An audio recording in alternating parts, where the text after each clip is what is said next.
El olor a diésel quemado todavía flotaba en el aire cuando los primeros rayos del amanecer iluminaron la esquina de Oblatos y Independencia. 3 camionetas carbonizadas bloqueaban la intersección.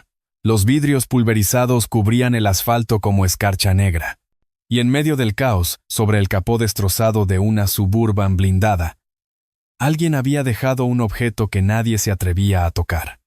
Una coladera de metal oxidado, el tipo que se usa para escurrir frijoles hervidos, atravesada por un cuchillo de carnicero. Los vecinos de la colonia El Saus, en Guadalajara, sabían exactamente qué significaba ese símbolo. Y sabían quién lo había dejado. Lo llamaban simplemente Don Raúl. Para la mayoría era el taquero de la esquina. El hombre que durante 28 años había servido tacos de birria en el mismo puesto ambulante, bajo la misma lona desgastada, en la misma acera donde su padre había cocinado antes que él. Pero en las últimas 6 semanas, Don Raúl se había convertido en algo más, en una leyenda urbana, en un fantasma, en el hombre que hizo lo que las autoridades no podían o no querían hacer, en el hombre que le declaró la guerra al cártel Jalisco Nueva Generación, y estaba ganando. Esta es su historia. Una historia que comienza no con violencia, sino con vapor de caldo, con el aroma del cilantro fresco, con el sonido metálico de un cuchillo cortando carne sobre un tronco de madera. Una historia que empieza en la normalidad absoluta de un México trabajador, honesto y olvidado, antes de que esa normalidad fuera destruida por hombres que creen que el miedo es moneda de cambio y que la violencia es ley. Para entender lo que Don Raúl hizo, necesitamos primero entender quién era. Y para entender quién era, necesitamos conocer el lugar que lo formó. Guadalajara es una ciudad de contrastes brutales. La segunda metrópoli más grande de México, con más de 5 millones de habitantes en su zona metropolitana. Capital de Jalisco, corazón del tequila, cuna del mariachi, tierra de charros y jaripeos.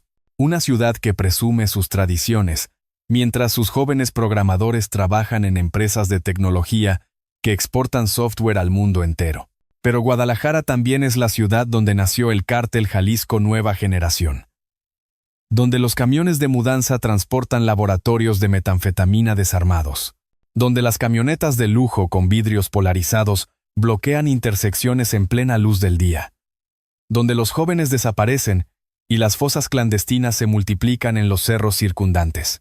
La colonia El Saus, en el municipio de Tlaquepaque, es uno de esos barrios que los políticos visitan solamente en campaña. Casas de bloc sin pintar, calles de concreto agrietado, cables de luz colgando como lianas urbanas, tiendas de abarrotes con rejas hasta el techo, talleres mecánicos que operan bajo lonas amarradas a postes. Y en cada esquina, puestos de comida donde la gente trabajadora compra desayuno antes del turno de la fábrica o cena después de 12 horas de jornada. El Saus no es zona turística, no aparece en las guías de viaje, no tiene restaurantes de manteles blancos ni galerías de arte. Pero tiene algo que los barrios ricos perdieron hace décadas: comunidad. Los vecinos se conocen. Las señoras comparten chiles toreados con los albañiles que remodelan la casa de al lado. Los niños juegan fútbol en calles donde los conductores bajan la velocidad automáticamente porque saben que ahí viven familias, no extraños. Y en ese barrio, en la esquina donde la calle Oblatos se cruza con Independencia, durante casi 3 décadas, estuvo el puesto de tacos de Don Raúl. No era un puesto sofisticado, una estructura portátil de metal con ruedas oxidadas, un tanque de gas conectado a un comal gigante de acero, 3 ollas enormes de peltre donde burbujeaba el caldo de birria, una tabla de madera gastada donde Don Raúl picaba cebolla, cilantro y rábanos con movimientos que parecían coreografía, una hielera llena de refrescos, una vitrina improvisada con tortillas envueltas en trapos de cocina. Y sobre todo, el olor. Ese aroma inconfundible de carne de res cocida lentamente en consomé de chiles secos, clavo, comino y laurel que invadía 3 cuadras a la redonda. Don Raúl tenía 63 años, cuerpo pequeño, apenas 1,65 m de altura, pero compacto, musculoso de la manera en que solo los hombres que trabajan físicamente toda su vida pueden serlo, manos enormes con cicatrices de quemaduras acumuladas durante décadas, piel curtida por el sol y el calor del comal. Bigote canoso siempre perfectamente recortado. Ojos oscuros que sonreían antes que su boca. Vestía todos los días lo mismo. Pantalón de mezclilla, camisa a cuadros con las mangas enrolladas hasta los codos, delantal blanco manchado de grasa, y consomé, gorra de los Chivas del Guadalajara, y botas de trabajo de piel, las mismas que había usado su padre, remendadas tantas veces que era imposible distinguir el cuero original de los parches. Llegaba a su esquina todos los días a las 5:30 de la mañana. Encendía el fuego. Ponía a calentar las ollas. Preparaba las salsas. A las 6 en punto servía su primer taco, y no cerraba hasta las 11 de la noche, cuando el último cliente se iba satisfecho, y don Raúl limpiaba el puesto con la misma meticulosidad con la que había visto a su padre hacerlo 40 años atrás. Porque este oficio era herencia. Una herencia que venía de muy atrás. El padre de don Raúl, don Esteban, había sido matancero, en los años 60, cuando Guadalajara todavía tenía ranchos ganaderos en sus límites. Don Esteban trabajaba sacrificando reses en el rastro municipal. Era un oficio duro, sangriento, mal pagado pero honrado. Requería conocimiento, saber exactamente dónde cortar para minimizar el sufrimiento del animal. Cómo despiezar eficientemente, qué partes servían para qué platillos. Cómo aprovechar todo, absolutamente todo, porque desperdiciar carne era desperdiciar dinero que su familia necesitaba. Don Esteban tuvo 7 hijos. Raúl era el tercero.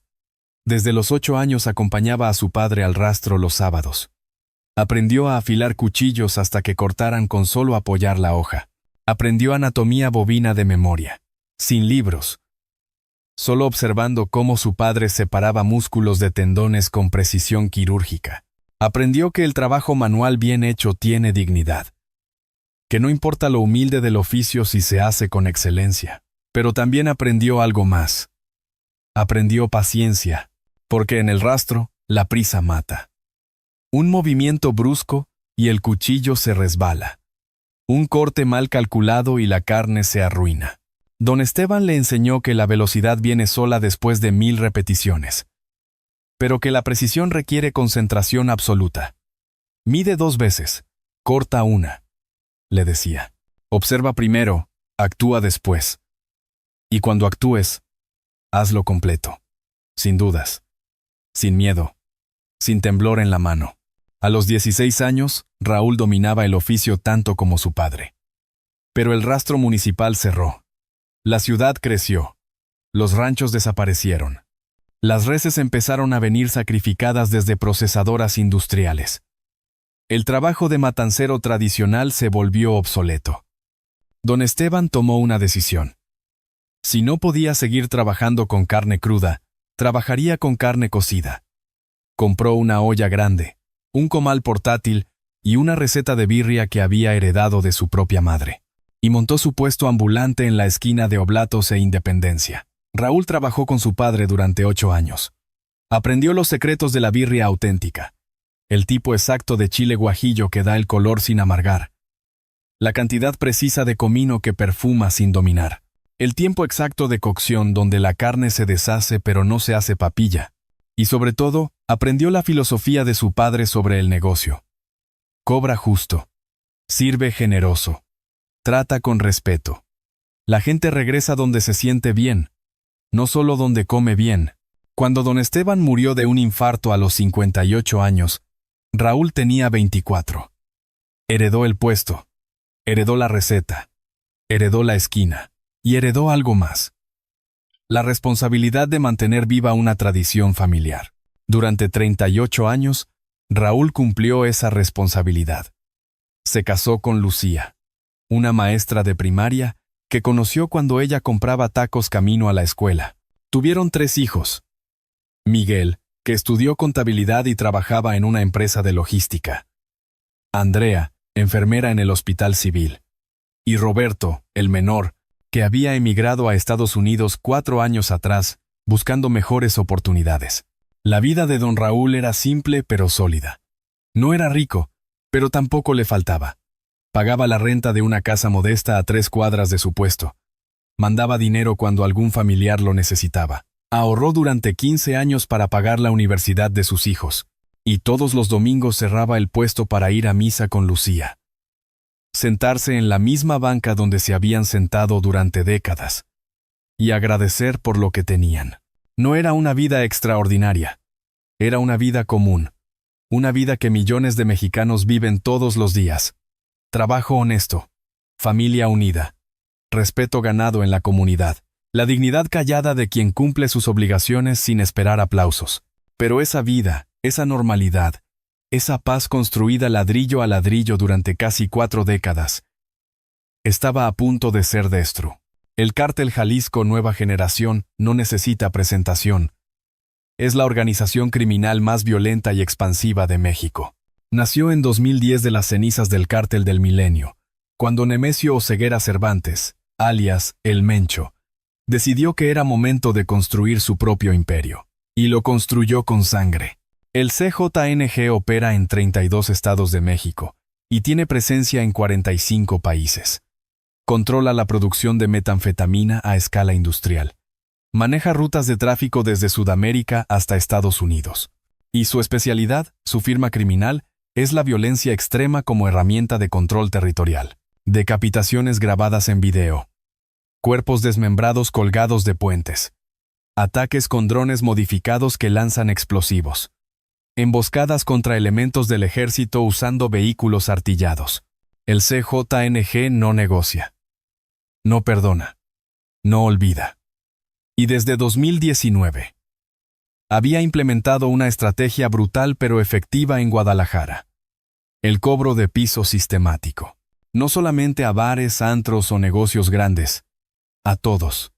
Tienditas de abarrotes, taquerías, puestos de elotes, vendedores ambulantes de churros, lavacoches, cualquiera que generara un peso en territorio que el CJNG consideraba suyo, tenía que pagar.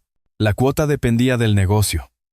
A los pequeños comerciantes como don Raúl les cobraban entre 500 y 1,000 pesos semanales. No sonaba mucho, pero eran entre 2,000 y 4,000 pesos al mes, entre 24,000 y 48,000 pesos al año. Para un puesto de tacos que generaba apenas lo suficiente para mantener a una familia, era devastador. Y si no pagabas, las consecuencias eran predecibles. Primero venía la advertencia verbal. 3 sicarios jóvenes, no mayores de 25 años, llegaban en moto. Uno se quedaba vigilando. Los otros 2 se acercaban al comerciante. El discurso era siempre el mismo. Aquí se paga plaza. 500 pesos a la semana. Es por tu seguridad. Nosotros cuidamos la zona. Si pagas, no hay problema. Si no pagas, es tu decisión. Pero ya sabes cómo funciona esto. Si el comerciante se negaba, venía la segunda fase. Regresaban una semana después. Esta vez no hablaban. Simplemente volcaban el puesto, rompían la mercancía, golpeaban al dueño, no lo mataban. Solo lo lastimaban lo suficiente para que entendiera que la oferta inicial había sido generosa. La tercera fase era terminal. Incendiaban el negocio, o levantaban al dueño, o mataban a algún familiar como mensaje, y el negocio desaparecía. En el Saus, durante los últimos 4 años, más de 60 comerciantes habían sucumbido al cobro de piso. Algunos pagaban calladamente. Otros cerraron sus negocios. 3 fueron asesinados por resistirse. La policía municipal no hacía nada. Cuando alguien denunciaba, les decían que levantaran una carpeta de investigación que jamás avanzaba. Los patrulleros pasaban frente a los puestos donde se cobraba plaza y miraban hacia otro lado. Algunos agentes incluso avisaban al CJNG. Cuando algún comerciante había ido a denunciar, la gente aprendió que no había protección, que el Estado había abandonado las colonias populares, que estaban solos, y don Raúl, como todos los demás, pagaba su cuota. Comenzó en marzo de 2023. Un martes por la tarde, mientras don Raúl preparaba tacos para los trabajadores de la construcción que almorzaban en su esquina, llegaron 3 jóvenes en una motocicleta itálica roja. El que parecía el jefe, un muchacho flaco con tatuajes en el cuello y gorra de los Yankees, se acercó al puesto. No compró nada. Solo se quedó parado frente al comal, mirando a don Raúl con una sonrisa que no llegaba a sus ojos. Don, venimos de parte de la gente que cuida esta zona, dijo con voz casual, como si hablara del clima. Aquí todos los negocios cooperan con 500 varos a la semana. Es para seguridad, para que nadie lo moleste, ¿me entiende? Don Raúl entendió perfectamente. Había escuchado las historias. Conocía a 3 comerciantes de la colonia que ya pagaban. Sabía lo que pasaba con quien se negaba. ¿Y si no tengo 500 pesos? Preguntó don Raúl, sin dejar de picar cebolla. El joven dejó de sonreír. Entonces consígalos, don. Porque el jueves regresamos. Y usted no quiere que regresemos. Y no tengamos nada en la mano. Se fueron. Don Raúl siguió trabajando como si nada hubiera pasado.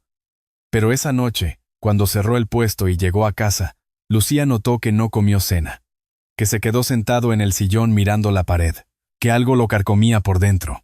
¿Qué pasa?, le preguntó ella. Nada, mintió él.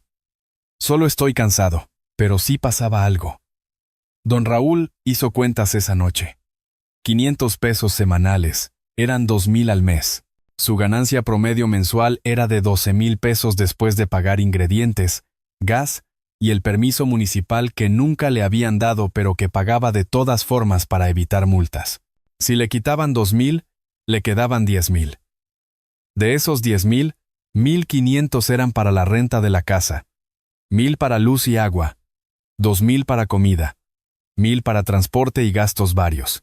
Le quedaban 4,500 pesos al mes. Eso era todo. Y de esos 4,500 pesos salían las emergencias, los gastos médicos de Lucía que tenía diabetes, el dinero que mandaba a Roberto cuando las cosas se ponían difíciles en Estados Unidos. 500 pesos semanales no eran solo dinero. Eran la diferencia entre sobrevivir con dignidad y apenas subsistir. Eran la diferencia entre ser dueño de su propio esfuerzo y ser esclavo de criminales que no producían nada, que no creaban nada, que solo explotaban el trabajo de otros. Pero ¿qué podía hacer? Denunciar era inútil. Negarse era suicidio. Cerrar el negocio significaba perder la única fuente de ingresos que conocía, a los 63 años, sin posibilidad de conseguir otro empleo. Don Raúl no durmió esa noche. El jueves llegaron puntualmente. Mismos 3 jóvenes. Misma motocicleta. Esta vez no hubo conversación. El del tatuaje en el cuello simplemente extendió la mano. Don Raúl sacó 500 pesos de la caja donde guardaba el dinero del día y se los entregó. Bien, don. Así se hace. Nos vemos el próximo jueves. Y se fueron. Así empezó. Cada jueves, religiosamente, llegaban los 3 sicarios. Don Raúl pagaba sin decir palabra. Y cada semana que pasaba, algo dentro de él se iba muriendo. No era solo el dinero. Era la humillación. La impotencia de ver cómo hombres que no habían trabajado un solo día honesto en sus vidas le quitaban el fruto de su esfuerzo. De saber que esos 500 pesos salían de levantarse a las 5 de la mañana, de pasar 12 horas frente al comal, de las quemaduras en las manos, del dolor en la espalda, del cansancio acumulado de décadas. Don Raúl veía a esos jóvenes sicarios y los reconocía. Habían crecido en el barrio. Uno de ellos, el flaco con tatuajes, había comprado tacos en su puesto cuando era niño. Su madre había sido clienta de don Raúl durante años. Y ahora, ese mismo muchacho regresaba no como cliente, sino como extorsionador. ¿Qué había pasado? ¿En qué momento estos jóvenes habían decidido que era más fácil vivir del miedo ajeno que del trabajo propio? ¿En qué momento México se había convertido en un país donde ser criminal era más atractivo que ser honesto? Don Raúl no tenía las respuestas, solo tenía rabia. Una rabia silenciosa que crecía cada jueves cuando extendía esos 500 pesos. Pero todavía no hacía nada, porque todavía había algo que perder. Todavía tenía esperanza de que las cosas se resolvieran solas, de que las autoridades eventualmente actuarían, de que alguien más fuerte que él detendría esta pesadilla. Esa esperanza duró 11 meses, hasta que llegó febrero de 2024. Hasta que el CJNG cometió un error. Un error que transformó a don Raúl de víctima silenciosa en algo mucho más peligroso. Era un miércoles por la noche. Don Raúl estaba cerrando el puesto. Eran las 11:15. La calle estaba vacía excepto por algunos vecinos que regresaban a sus casas después del turno nocturno en las fábricas. Miguel, el hijo mayor de don Raúl, había pasado a ayudarle a guardar las ollas en la camioneta que usaban para transportar el equipo. Miguel tenía 34 años. Era contador en una empresa de logística, hombre tranquilo, de lentes, sin problemas con nadie. Estaban cargando la última olla cuando llegó una camioneta Nissan gris con vidrios polarizados. Se detuvo justo frente al puesto. Bajaron 4 hombres. No eran los 3 sicarios jóvenes que cobraban los jueves. Eran otros. Mayores. Más pesados. Más peligrosos. ¿Tú eres el que vende tacos aquí?, preguntó el que parecía el jefe. Un hombre gordo con camisa de seda negra y cadena de oro. Sí, señor, respondió don Raúl. Pues ahora la cuota sube. Ya no son 500. Son 1000 a la semana. Y se paga hoy, no el jueves. Don Raúl sintió que la sangre se le helaba. Pero yo ya pagué esta semana. El jueves pasado, me vale madre lo que pagaste. Las cosas cambiaron. Ahora se paga 1000. Y se paga ahorita. Don Raúl no tenía 1000 pesos en efectivo. Había tenido un día malo.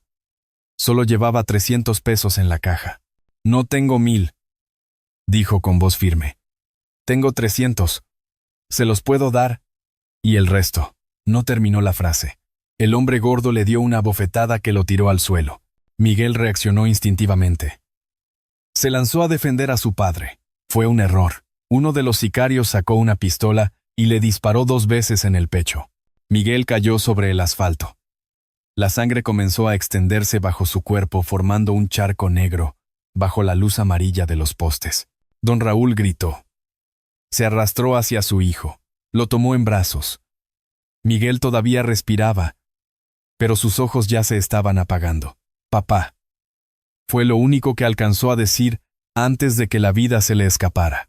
Los sicarios subieron a la camioneta y se fueron como si nada hubiera pasado. Don Raúl se quedó ahí, en la calle, sosteniendo el cuerpo de su hijo, mientras los vecinos salían de sus casas, y alguien llamaba a la ambulancia que llegaría 20 minutos después, cuando ya no había nada que hacer. Miguel murió porque defendió a su padre de una extorsión de 1000 pesos. Esa noche, algo dentro de don Raúl murió también, pero algo más nació. Algo frío. Algo preciso. Algo que llevaba el conocimiento de 40 años sacrificando carne y la paciencia de un hombre que había esperado toda su vida para actuar con las manos firmes. El funeral de Miguel fue un martes lluvioso. Más de 200 personas llenaron la iglesia de Santa María de Guadalupe.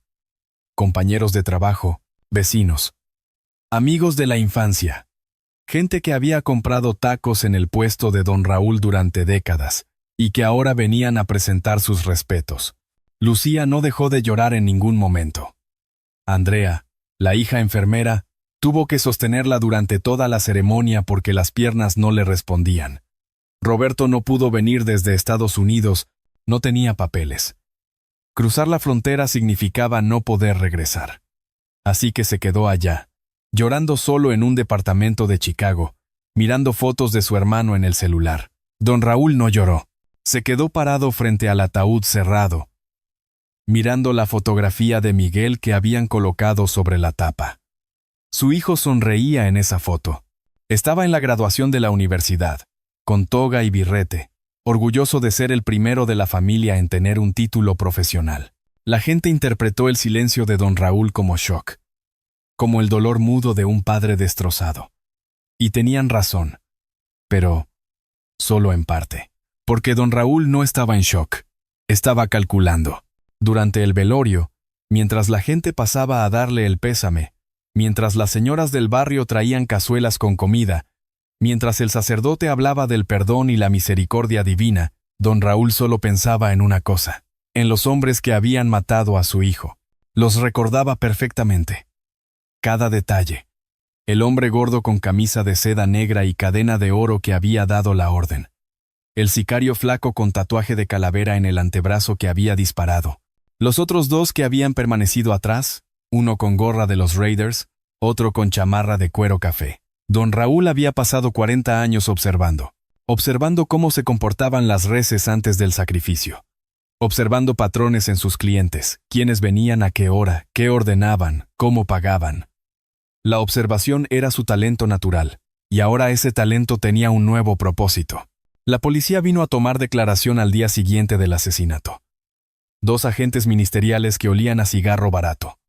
Le hicieron preguntas mecánicas mientras llenaban un formulario en una tableta. Descripción de los agresores, modelo del vehículo, placas, testigos. Don Raúl respondió todo. Dio descripciones detalladas. Mencionó las características específicas de cada sicario. El modelo exacto de la camioneta. Vamos a investigar, dijo uno de los policías mientras guardaba la tableta. Le avisamos si hay avances. Nunca volvieron a llamar. Don Raúl sabía que no lo harían.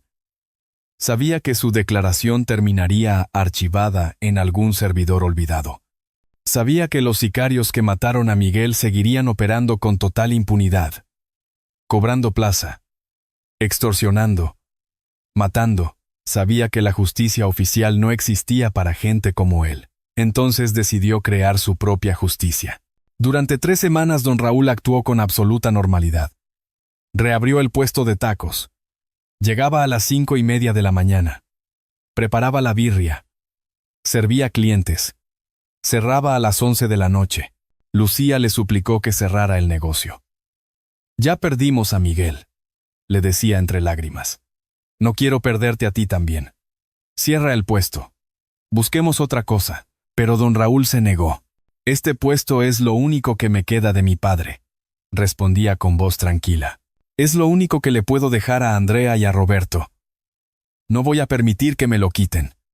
Lo que no le dijo a Lucía era que el puesto ahora tenía otro propósito. Era su punto de observación, su torre de vigilancia, porque don Raúl había notado algo durante años de trabajar en esa esquina.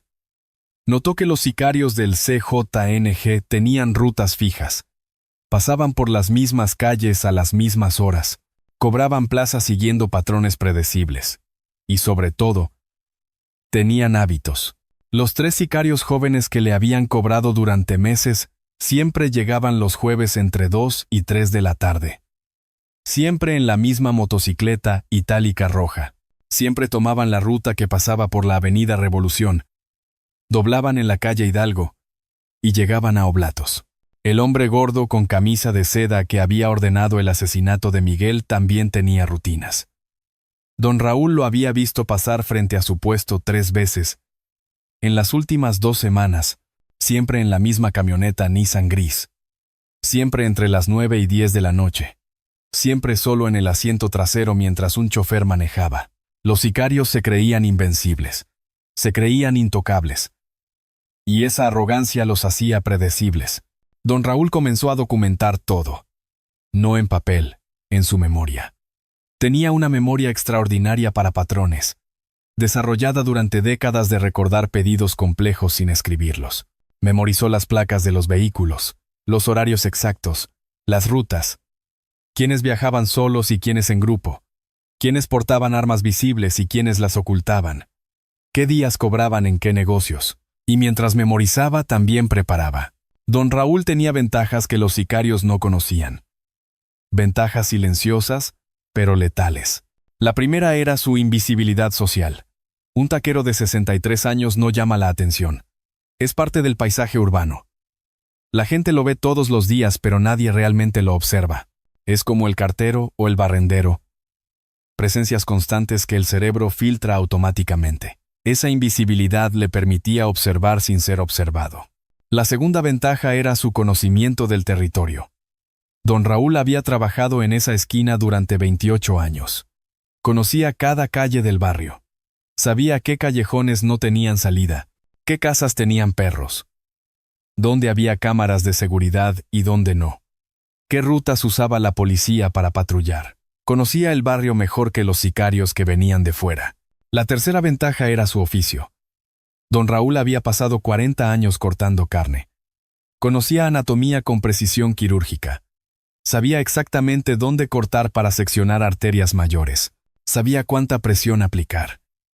Sabía cómo hacerlo rápido, limpio, silencioso, y sabía que un cuchillo bien afilado es más silencioso que cualquier arma de fuego.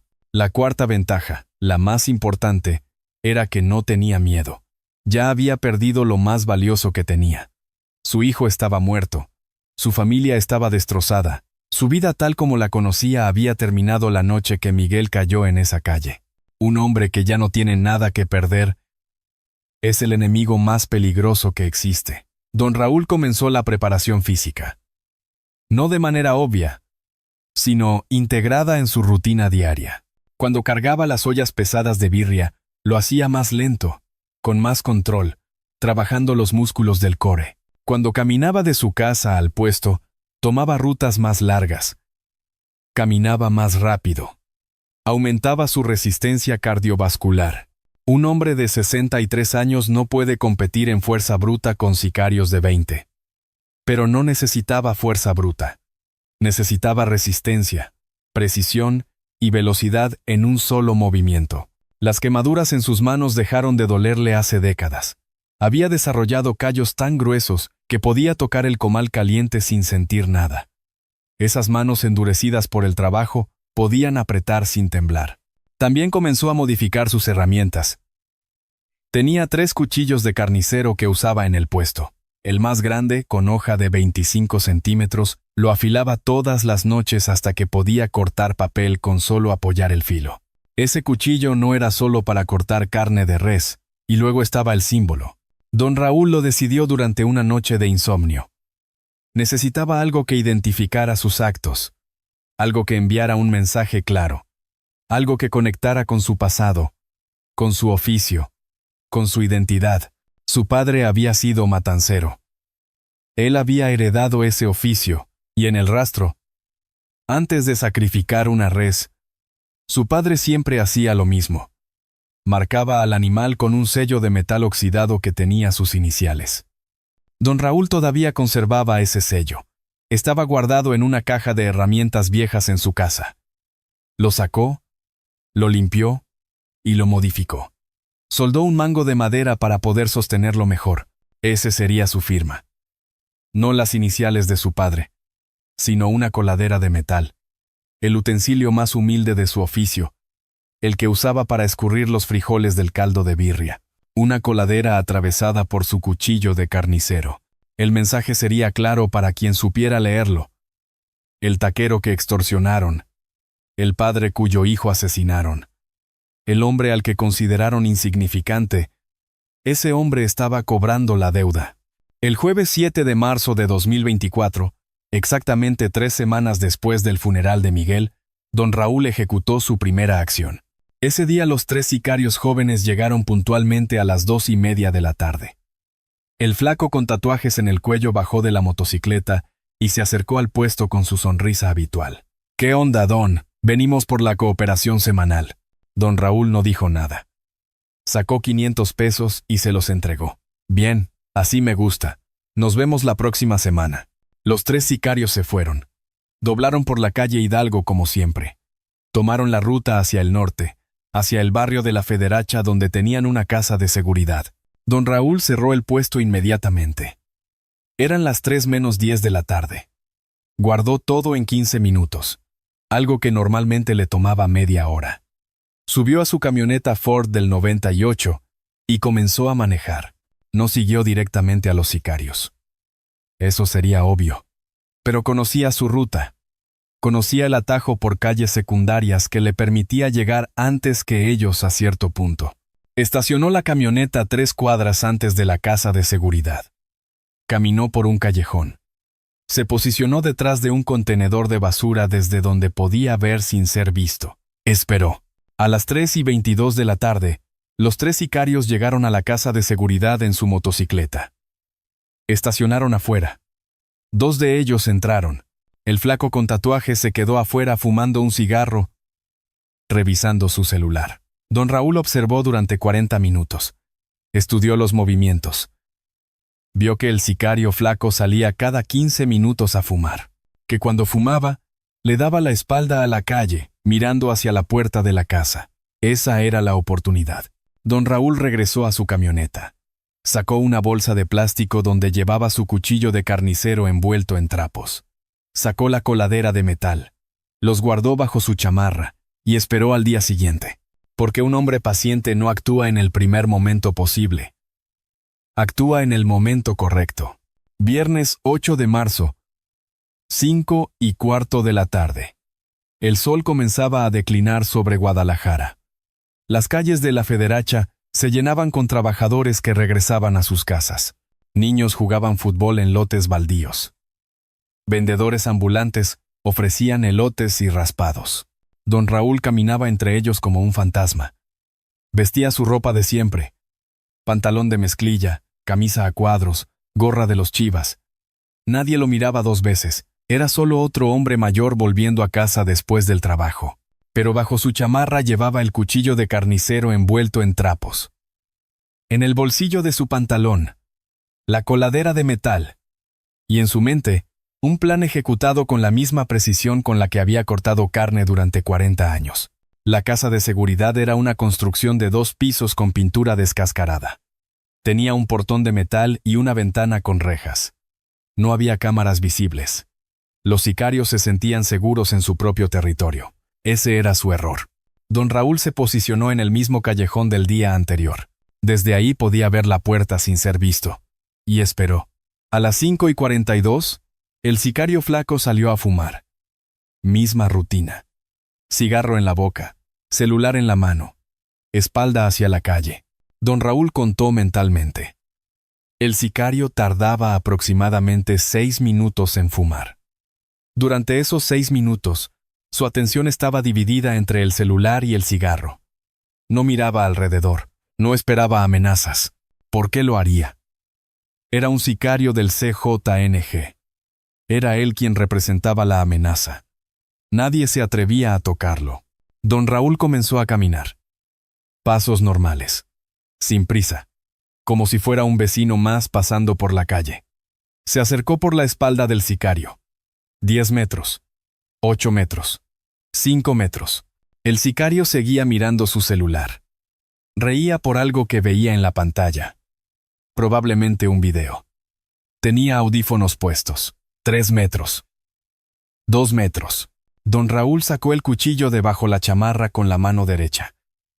Con la izquierda, tomó la coladera de metal del bolsillo. 1 metro. El sicario sintió una presencia detrás de él.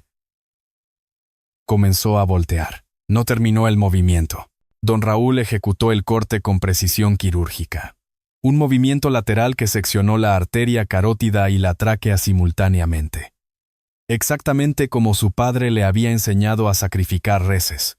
El sicario intentó gritar, pero solo salió un gorgoteo ahogado.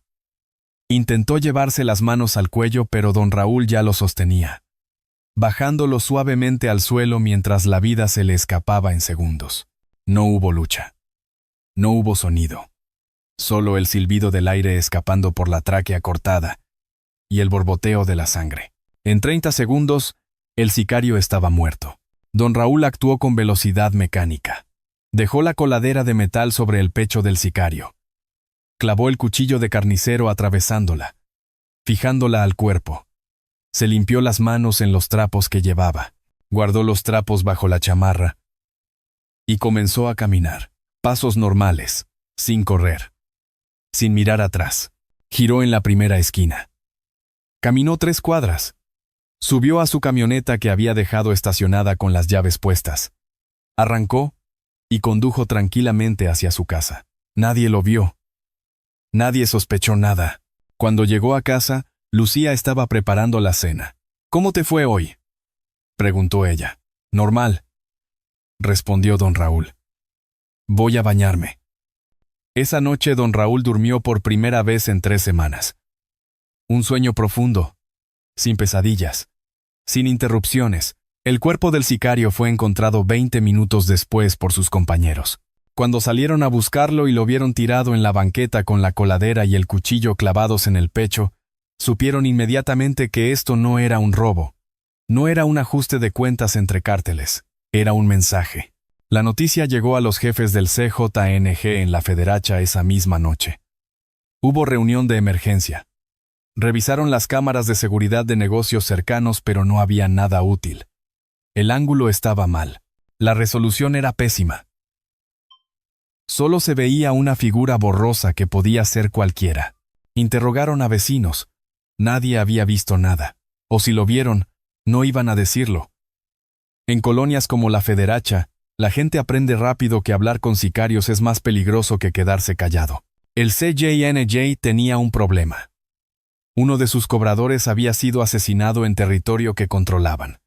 Si no respondían, si no encontraban al culpable, se verían débiles. Y en el mundo del narcotráfico, la percepción de debilidad es fatal, pero no sabían a quién buscar. No tenían pistas. No tenían testigos. Solo tenían una coladera de metal y un cuchillo de carnicero. Decidieron aumentar la seguridad. Los cobradores ya no irían solos. Irían en grupos de 4, armados. Las casas de seguridad tendrían vigilancia permanente. Pensaron que eso sería suficiente. No lo fue. Martes 12 de marzo. 11:30 de la noche. El hombre gordo con camisa de seda negra y cadena de oro salía de un bar en la colonia Chapalita. Había estado bebiendo con otros miembros del CJNG, celebrando el cumpleaños de un jefe regional. Su nombre era Sebastián El Gordo Ríos. Tenía 38 años. Era jefe de plaza en 3 colonias del este de Guadalajara. Había ordenado al menos 12 asesinatos en los últimos 2 años. Y había sido él quien ordenó dispararle a Miguel. El gordo subió a su camioneta Nissan gris. Su chofer, un sicario joven llamado Omar, arrancó el motor y comenzó a conducir hacia la casa del gordo en una zona residencial de clase media. Don Raúl los había estado siguiendo durante 4 días. Había memorizado la ruta exacta que tomaban después de que el gordo salía de ese bar. Siempre la misma. Por la avenida Lázaro Cárdenas, luego por López Mateos, después por calles residenciales hasta llegar a la casa. Y había identificado el punto perfecto. En la calle Fresno, había un semáforo que siempre se ponía en rojo. La calle era angosta. Los árboles la oscurecían. No había comercios abiertos a esa hora. Y lo más importante, el semáforo tardaba casi 2 minutos en cambiar. Don Raúl estacionó su camioneta 3 cuadras antes del semáforo. Caminó hasta posicionarse detrás de un árbol frondoso, desde donde podía ver, sin ser visto, y esperó. A las 11:47, la camioneta del gordo se detuvo en el semáforo en rojo. Don Raúl observó. El chofer miraba al frente, esperando que cambiara la luz. El gordo iba en el asiento trasero, mirando su celular. Los vidrios de la camioneta estaban arriba, pero no eran blindados. Don Raúl había preparado algo especial para esta ocasión. No podía acercarse caminando como con el sicario flaco. Esta vez necesitaba velocidad y distancia. Sacó de su mochila una botella de vidrio llena de gasolina. Tenía un trapo empapado en combustible metido en el cuello como mecha. Era un artefacto simple, el tipo de cóctel Molotov que cualquier manifestante conoce. Pero don Raúl no era manifestante. Era un hombre con 40 años de experiencia controlando fuego en un comal. Sabía exactamente cómo se comportaban las llamas. Sabía cuánto tiempo tenía antes de que el vidrio estallara. Encendió la mecha con un encendedor. Salió de detrás del árbol. Caminó rápido hacia la camioneta. El chofer lo vio por el espejo retrovisor, pero no reaccionó a tiempo. Don Raúl lanzó la botella contra la ventanilla trasera, donde iba sentado el gordo. El vidrio estalló. La gasolina se esparció por el interior de la camioneta. Las llamas se expandieron instantáneamente. El gordo comenzó a gritar. Intentó abrir la puerta, pero estaba trabada por seguro. El chofer trató de salir, pero el fuego ya había alcanzado el asiento delantero. Don Raúl no se quedó a ver. Corrió de regreso hacia su camioneta. Arrancó y se fue, mientras detrás de él, las llamas convertían la Nissan en un horno. Los gritos del gordo duraron casi 1 minuto antes de que el humo lo asfixiara. Los bomberos llegaron 12 minutos después. Sacaron 2 cuerpos carbonizados. Según el reporte forense, ambos murieron por inhalación de humo y quemaduras de 3er grado en más del 90% del cuerpo. y cuando los investigadores revisaron los restos del asiento trasero, encontraron algo que no esperaban. Una coladera de metal, ennegrecida por el fuego pero intacta, con un cuchillo de carnicero atravesándola. El símbolo había sobrevivido a las llamas. Esta vez la noticia sí llegó a los medios. No podían ocultarlo. Una camioneta incendiada en plena calle residencial. 2 muertos calcinados. Testigos que reportaron haber visto a alguien lanzar algo contra el vehículo. Los periódicos locales publicaron notas breves. 2 hombres mueren en incendio vehicular. Se investiga si fue ataque intencional. Pero en las redes sociales locales, en los grupos de Facebook de vecinos, en los chats de WhatsApp, comenzó a circular otra historia. La historia de un símbolo. Una coladera atravesada por un cuchillo. La historia de 2 sicarios del CJNG muertos en menos de una semana. La historia de alguien que estaba cobrando venganza. Y aunque nadie sabía quién era, aunque nadie tenía pruebas, aunque todo eran rumores y especulaciones, la gente comenzó a hablar de un nombre: el taquero justiciero. El CJNG entró en pánico. Esto ya no era un incidente aislado, era una campaña sistemática. Alguien estaba cazando a sus operadores. Alguien que conocía sus rutinas, alguien que actuaba con precisión quirúrgica. Incrementaron la seguridad otra vez. Ahora los jefes de plaza no se movían sin escoltas de al menos 6 hombres armados. Las casas de seguridad tenían guardias permanentes. Los cobradores dejaron de seguir rutas fijas, pero don Raúl ya había aprendido sus nuevos patrones, porque mientras ellos se organizaban, él observaba. Mientras ellos aumentaban seguridad, él estudiaba las nuevas rutinas. Mientras ellos se preparaban para una guerra convencional, él peleaba una guerra invisible. Y tenía lista su siguiente acción. Jueves 14 de marzo. Don Raúl estaba en su puesto sirviendo tacos como cualquier día normal. Los vecinos venían a comprar. Algunos le preguntaban si había escuchado sobre los sicarios muertos, sobre el símbolo de la coladera. Sí, escuché algo, respondía don Raúl con voz neutral. ¿Qué cosas pasan, verdad? Y seguía picando cebolla como si nada. Ese día llegaron 4 sicarios nuevos a cobrar plaza. Ya no eran los 3 de antes. Eran diferentes. Más jóvenes. Más nerviosos. Fuertemente armados con pistolas visibles bajo las camisas. La cuota subió, dijo el que parecía el líder. Ahora son 1,500 a la semana. Y necesitamos que firmes aquí que estás de acuerdo. Le mostraron un papel con un texto incomprensible. Era su forma de legalizar la extorsión, de tener algo que pudieran usar si alguien denunciaba. Don Raúl tomó el papel, lo leyó lentamente. Y sonrió por primera vez en semanas. Claro, dijo. Pero déjenme terminar con este cliente y les doy el dinero. Los sicarios se relajaron. Pensaron que había sido fácil. Don Raúl les sirvió tacos. Se los dio gratis. Invita a la casa, dijo. Los sicarios comieron mientras esperaban. Los tacos estaban deliciosos. Como siempre. Lo que no sabían es que don Raúl había preparado esos tacos especialmente para ellos, con un ingrediente extra que había conseguido 2 días antes en una veterinaria del centro. Raticida soluble en grasa. Sin sabor. Sin olor. Letal, en dosis altas. Los 4 sicarios se fueron 20 minutos después con sus 1,500 pesos y la firma de don Raúl. Llegaron a su casa de seguridad sintiéndose victoriosos. A las 3 de la madrugada, los 4 estaban muertos por envenenamiento masivo. Y cuando sus compañeros encontraron los cuerpos, también encontraron algo más. 4 coladeras de metal, una junto a cada cadáver. Cada una atravesada por un cuchillo de carnicero. La muerte de 4 sicarios en una sola noche cambió todo. El CJNG ya no podía ignorar lo que estaba pasando. Ya no podía pretender que eran incidentes aislados. Alguien les había declarado la guerra. Y ese alguien estaba ganando. Las redes sociales explotaron. Los grupos de Facebook de colonias populares se llenaron de publicaciones sobre el taquero justiciero. Nadie sabía quién era realmente. Algunos decían que era un exmilitar, otros que era un sicario retirado. Había quienes juraban que era un grupo organizado de comerciantes, pero todos estaban de acuerdo en una cosa. Quienquiera que fuera, estaba haciendo lo que las autoridades no hacían. Estaba defendiendo a los pequeños comerciantes. Estaba cobrando las deudas que la justicia oficial ignoraba. Y la coladera atravesada por el cuchillo se convirtió en símbolo. Comenzaron a aparecer grafitis en las paredes del barrio. Dibujos simples de una coladera con un cuchillo. Algunos incluían la frase, «Aquí no se cobra plaza».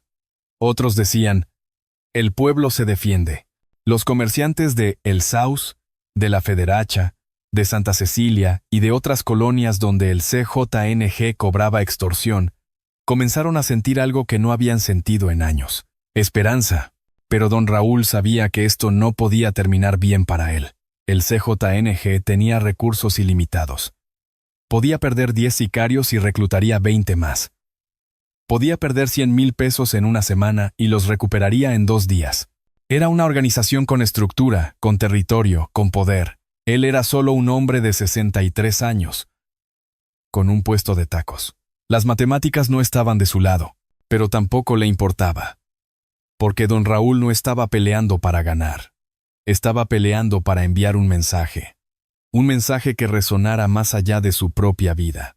Un mensaje que le dijera a otros comerciantes, a otros padres, a otros mexicanos cansados, que no estaban obligados a aceptar el terror como normalidad, que siempre había otra opción. Sin importar el costo. Lunes 18 de marzo. El CJNG tomó una decisión.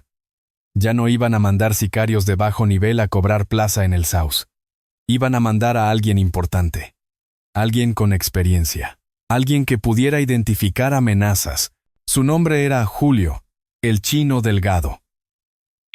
32 años. Veterano de la organización. Había empezado como halcón a los 16. Había subido de rango matando rivales del cártel de Sinaloa en Colima. Ahora era jefe de sicarios en el sector oriente de Guadalajara. El Chino llegó a El Saus con 8 hombres fuertemente armados. No iban a cobrar plaza. Iban a cazar al taquero justiciero. Su plan era simple. Visitarían todos los negocios de la zona. Interrogarían a todos los comerciantes. Alguien tenía que saber algo. Alguien había visto algo. Y cuando encontraran al responsable, el castigo sería público y brutal para que nadie más se atreviera a desafiarlos. Llegaron al puesto de don Raúl a las 2 de la tarde. Los 8 sicarios rodearon el lugar. El Chino se acercó solo. Don Raúl lo reconoció inmediatamente. Había visto su fotografía en publicaciones de Facebook que alertaban sobre operadores del CJNG en la zona. Sabía exactamente quién era.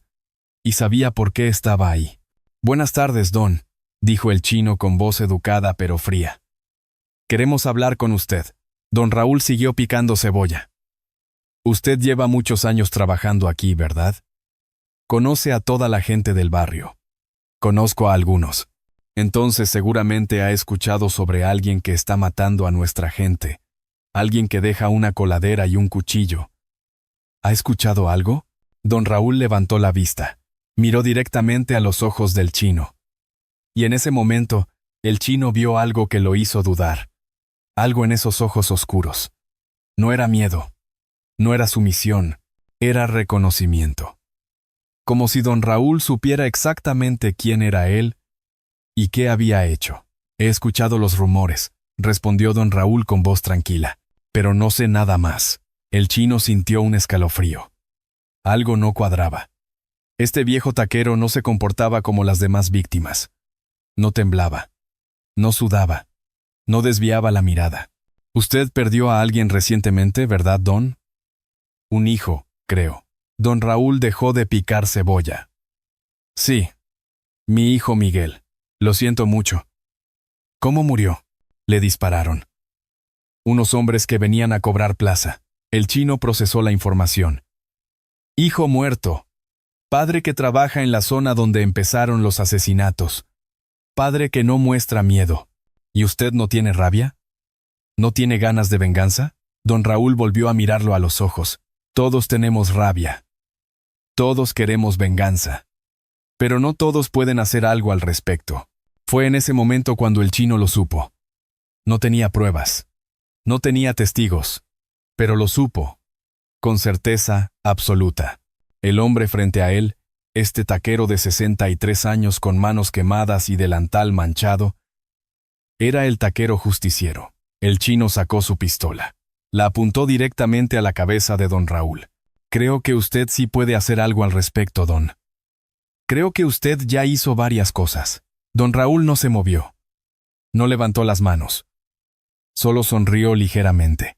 Si me mata aquí, frente a toda esta gente, va a confirmar lo que todos sospechan. Que ustedes le tienen miedo a un taquero viejo, y no va a detener nada. Solo va a hacer que alguien más tome mi lugar. El chino apretó el gatillo. Su dedo temblaba. No disparó, porque don Raúl tenía razón. Matarlo ahí, sin pruebas, sin confesión, solo lo convertiría en mártir. La leyenda crecería. Otros comerciantes se inspirarían. El CJNG se vería débil. Bajó el arma. Esto no termina aquí, don. Lo sé, respondió don Raúl. El chino y sus hombres se fueron. Pero don Raúl sabía que solo había comprado tiempo. Días, tal vez semanas. El CJNG no olvidaría. Regresarían. Y la próxima vez no vendrían a hablar. Esa noche, don Raúl llegó a casa más tarde de lo normal. Lucía lo esperaba despierta, sentada en la sala. Había estado llorando. Sé que eres tú, dijo sin mirarlo. Sé que has sido tú todo este tiempo. Don Raúl no respondió. Se sentó junto a ella. Van a matarte, continuó Lucía con voz quebrada.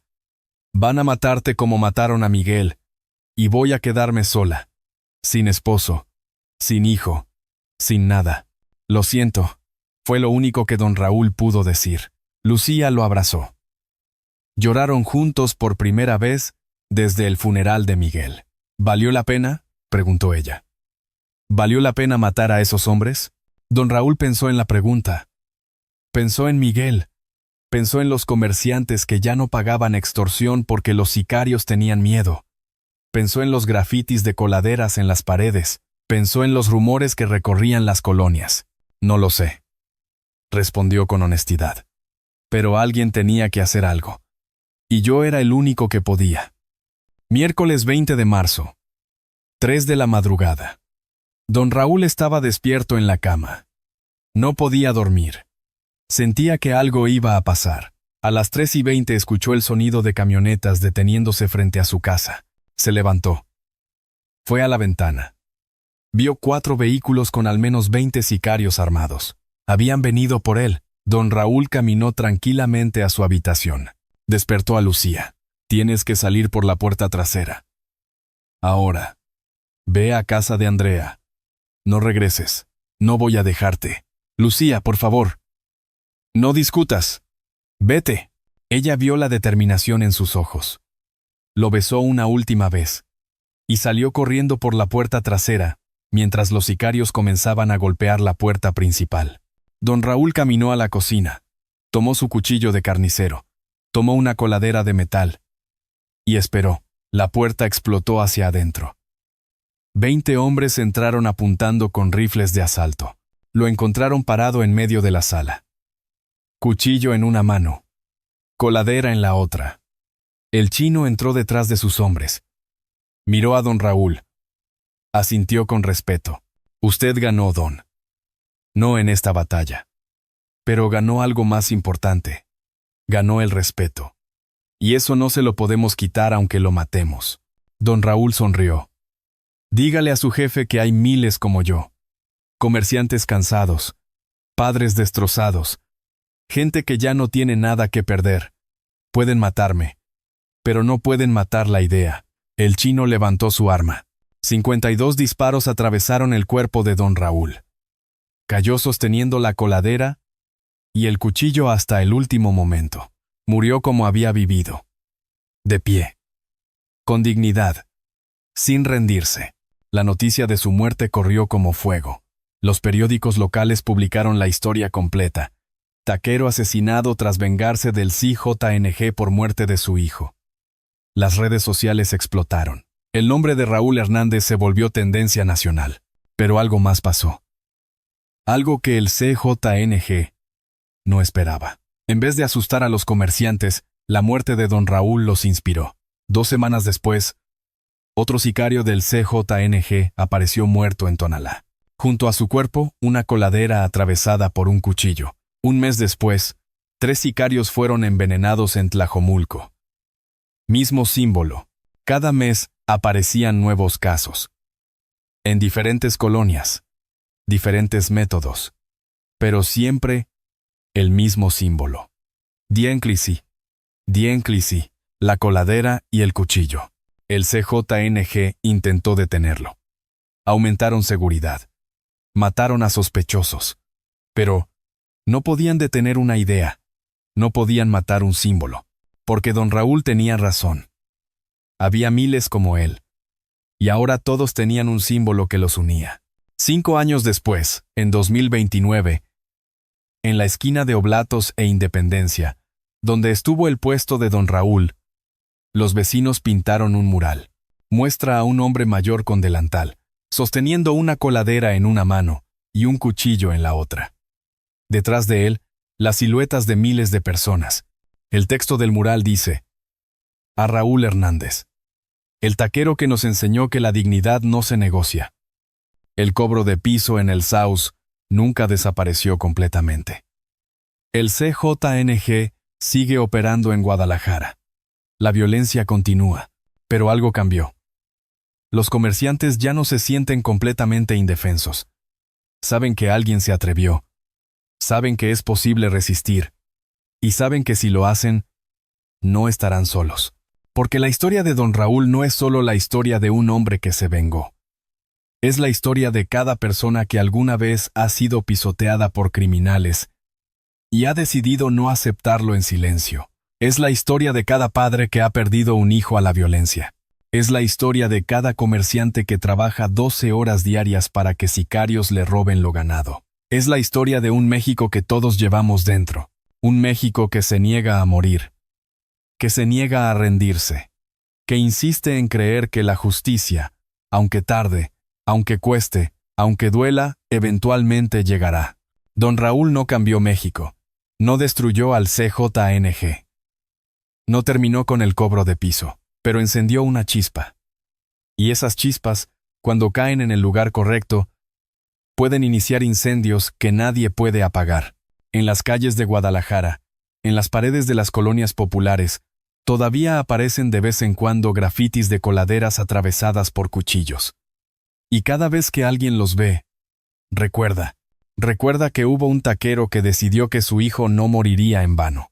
Recuerda que hubo un hombre que convirtió su dolor en acción. Recuerda que la valentía no siempre viene con uniforme ni placa. A veces viene con delantal y manos quemadas de tanto trabajar sobre un comal. Y esa memoria, esa historia, ese símbolo, seguirá vivo mientras haya gente que se niegue a aceptar que la violencia es inevitable, que la corrupción es permanente, que la injusticia es normal. Porque don Raúl nos dejó algo más valioso que justicia. Nos dejó ejemplo. Y los ejemplos, a diferencia de los hombres, nunca mueren.